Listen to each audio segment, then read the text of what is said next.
4 ናቸው የንስሐ መግቢያ መንገዶች።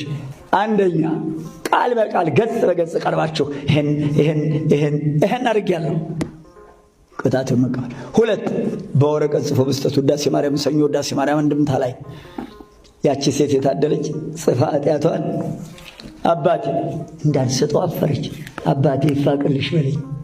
ገለጥ ስታደርገው አንድ ቀርታለች። አባቴ ያቸው የፈራኋት አላሳርፍ ያለችኝ ህሊናዬን የምትጎስብ ስወጣ ስገባ የምታቃጥል ይቀርታ ለእኔ አይቻለኝም ሂጂ አላት።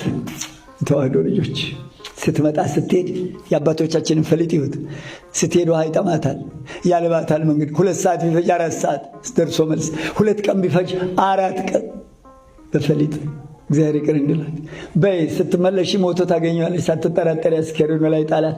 እስከዚህ ድረስ ነው የአባቶቻችን ስልጣን። የተዋህዶ ልጆች አረ እነዚህን አባቶች እንጠቀምባቸው። ካህናትን እኮ የሾመ እግዚአብሔር ነው።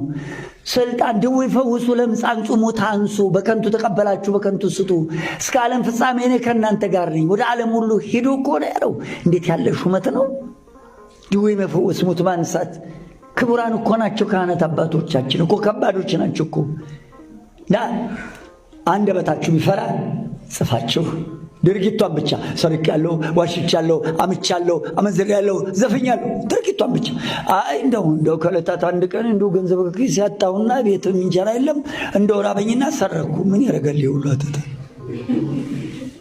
ምን ይሰራል ይሁሉ መከባተር? ሰውየው ፍርድ ቤት ሄዶ ለምን ገደልከው? ያለታ ጫት እንበላ ነበር፣ መጠጥ ጠጥተናል፣ ሞቅ ብሎኛል። ሰውየው ምን እየጨመረ ነው በላው ላይ? በገዛፉ ወንጀል እየጨመረ ሞቅ ብሎኛል፣ ከዚያ በኋላ ገደልኩት። ዳኛው የሚጠብቀው ምን የምትለው ቃል ነው?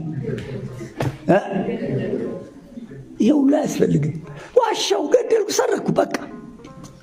3ኛ የምትወዱት ባልንጀራ ወይስ ባላጋራ ነው? 8ኛው ጓደኛ ወይስ ጉደኛ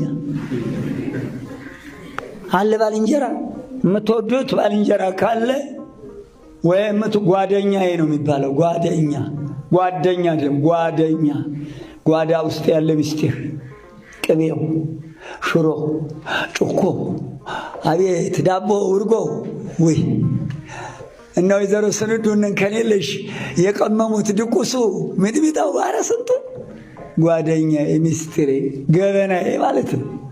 እውነት ጓደኛ ካለ እናት ልጅ ይኸውልህ ነፍስ አባቴ መምሬ ገሌ ናቸው፣ ስሜን እንዳትነግር ግን የነፍስ ልጅ ሆኖ በላቸው።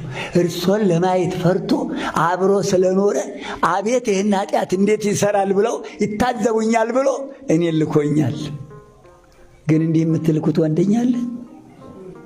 ገና አንድ ነገር የጓዴ ትላንትና አንድ ምስጢር ልንገርህ፣ ገና ምስጢር ነው ሲለው እዚህ ጋር ይሸቀሽቃል፣ ይወቀዋል።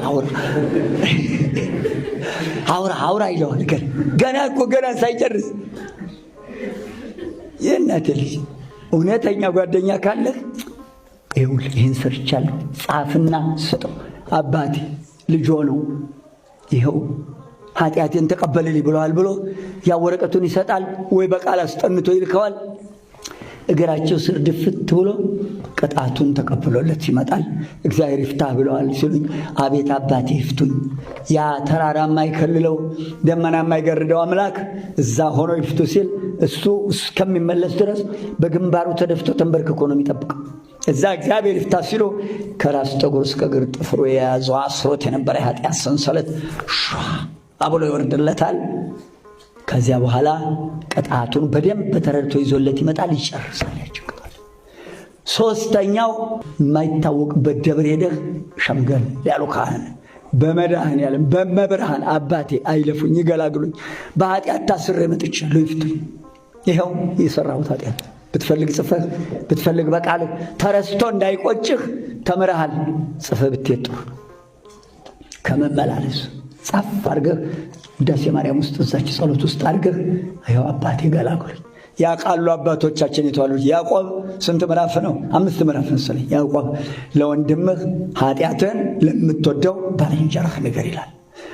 ሌላው የማታውቅበት ደብር ሄደህ በቀጥታ ተቀብለህ ከፈለጉ ብለህ አባት ከሆኑ እንዳትረሳው፣ በዛ ያለ ኃጢአት ሰርት ከሆነ የሰጡት እንዳይጠፋበት ያችን ጽፈው ይኸው ለንስሐ አባት ወስደው ስጣቸው ይህንን እንድትፈጽሙ ይላሉ። ሄዶ አባቱ ጋር መጡ። ይኸውልዎት ጉዴ ብዙ ነበር፣ እርሶን ለመናገር ይታዘቡኛል ብዬ ፈርቼ የማያውቁበት ገዳም ሄጄ ኃጢአቴን ጨርሼ መጣሁ። የተሰጠኝ ቅጣት ነበብ ያደርጉና አለዚያም በቃሉ ይሄን አልጾም ብለውኛል ይላል። ይቀበላል።